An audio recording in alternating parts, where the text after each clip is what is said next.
My dad, as an early person in this industry, was bearing witness to the fact that there's a lot of stories out there that weren't making it through the narrow pipeline of Hollywood, and that does not make for good storytelling.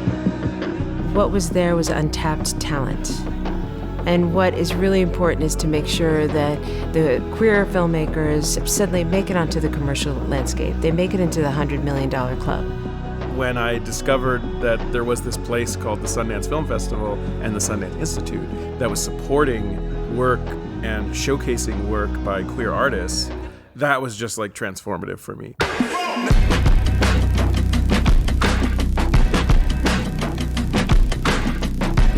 Paris is Burning, Hedwig and the Angry Inch. It was just like this explosion on the screen. I saw it at Sundance, and there were so many queer films at that festival. And suddenly when you shift the lens, it changes everything. It made it to Sundance. When I was a teenager, it really helped me to see that I was not the only one. There really was that luxury of being able to kind of like take an idea in the lab and then kind of refine it, hone it. Okay.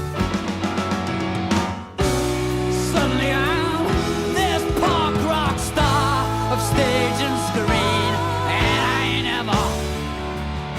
I'm never turning back.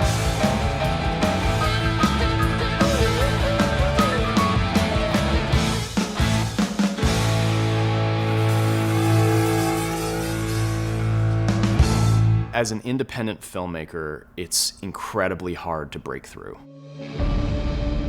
To have a platform like Sundance, which is so well known and so well respected, validate your work is really helpful from a practical perspective. Perhaps more importantly, for you, it boosts your confidence and your belief in yourself in a way that you don't really expect.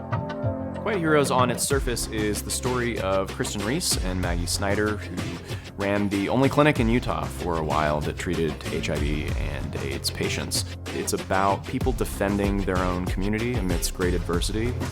It's always a risk in the work that we do in celebrating and elevating and amplifying stories that are a little bit outside the mainstream.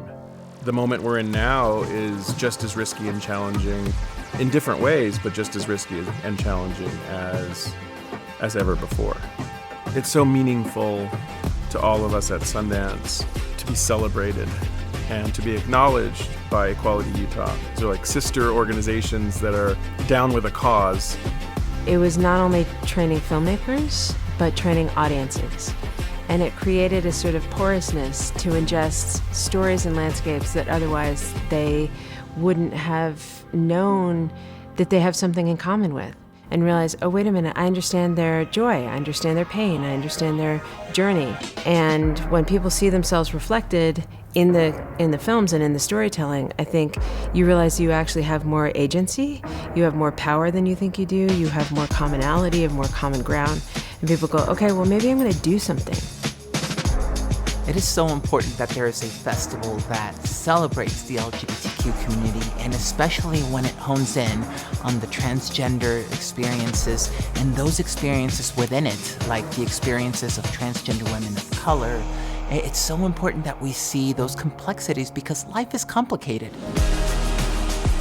There is this commonality of queerness that threads us all together.